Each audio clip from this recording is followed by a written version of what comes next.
let's focus in on that decision right there, the thinking behind it. The ball's at the 19, right? Yep. For Cairo Santos, essentially you're looking at an automatic field goal from the 19-yard line. That gives you a 31-28 lead with how much time's on the clock at that point? 2:30 roughly. 2:30. Your defense can't get a stop. To me, this is a gut situation, and you got to weigh heavily what's going on in the moment. I was a go for it. We all polled ourselves here. Bragg said kick it. Carm said go for it. I said go for it. So that part didn't bother me. Literally everything else bothered me about how they handled it. Okay? So, first thing, if you're going to go out there and try a high school hard count, which almost worked earlier in the game, but you actually false started. Let's not forget that context. They false started. Yep. The last time they tried to hard count the other team, the Bears false started. And they were jumping early a lot. Borum got called for it late, but it was happening often. Keep going. So that's on the table that you're going to back yourselves up 5 yards and make the field goal harder. All right? Let's say you go up there hard count, then run a play. That's probably what a better coach team would do. The only reason to call a timeout there is to kick the field goal. Right. Or to drastically change your personnel because you feel like you don't have the right personnel on the field. I literally thought they were going to run another hard count and call another timeout on the second time. I'll have to look at it again. But that would have been better. Wasn't the formation basically the same when they came out of the timeout? No, they were. Yes, except that Justin didn't run up to the line of scrimmage. Yes. So why you don't have that play you ended up running already on when you're doing the hard count and the hard count doesn't work, that's what blows my mind the most. That you burned a timeout to run another offensive play. And again, the only reason to waste a timeout that there was a good chance you were going to need if you didn't get the first down there is to kick the field goal. Like you can live with 2 timeouts if you're up 3. But you give them the ball back and now you only have 2 timeouts. Your defense can't stop anyone. That's just horrible process. So I'm not even talking about the play calls at this point. I'm just talking about the processes that the head coach is involved in that moment. Well, and just a reminder, you are talking about a first-time head coach with a first-time offensive coordinator. But let's just focus on the head coach. Matt Eberflus has never been head coach before. Okay, but they're in their second year now. I understand. They were run through this scenario like 12 times last year. Right.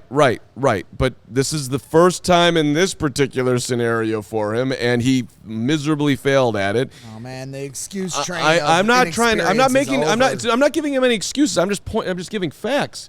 I'm talking about here, you're in the NFL, man. This is basic shit. I got it. I'm not. There's no excuse. I'm talking about up the food chain of who you hired. That's what they did. You hired somebody who doesn't know what he's doing, and this is the first time he's ever been in this position. And again, you go for it. You don't get it, man. That sucks. I would probably be sitting here defending Flus, honestly, but the way that whole thing was. Well, fucked. Yeah, and what? Yeah, I mean, you guys were of the mindset to go for it. I said to kick it, so I do strongly disagree. I mean, they did prove they got to stop right after that and held them to a field goal. But regardless of the results, to me, when you break down the moment, if you don't get it, which is what happened, they then have an opportunity to run the clock completely out and just kick a field goal to win it. Whereas if you make the easy field goal, if they miss the field goal, then I don't blame you. If you make the easy field goal, now it's a touchdown to win it, period. And they don't get to play the clock as their friend as much. So, as much as the defense was worrying us at that time, to me, the obvious move there was to give the Bears the lead. They had been holding on for dear life from 28-7. Give them a lead, give them an opportunity to let the crowd get loud and get behind them and try to walk away with a W. The other aspect of it that I don't agree with going for it, again, all year long, they have proven they are terrible in these 4th and short situations. So you want to say, okay, this time we're going to show you. I'm sorry. You didn't earn that right in that moment to do that. You got to then play it safe because you haven't earned the right in that short yardage situation. And to defend Braggs on kicking the field goal, this seems like one of those analytics versus, just football things. So you'd assume, like, sometimes the analytics would say, yeah, you go for it there. No, the analytics actually say kick the field goal. Yeah, I mean, it's to your point. It's not. The decision is a tough one, but it's your process around the decision that ultimately matters the most. Like how give yourself the best chance to get a first down if you are going for it, and or if you're not ready to do it. Which, to Braggs' point, they have not proven in any way, shape, or form that they have been. Then just kick the field goal. And by the way, the evidence earlier in the game, even though they got the first down, you lined Cole Kmet up on 4th and 1 before, and you watched how that went and saw all the linebackers crashing down and getting stopped, and you decided after seeing that when you get in that situation again, that's what you want to do again? Now, They got it this time, but that is like, fool me once, it's on me, fool me twice, then whatever that saying is. I mean, what do you do?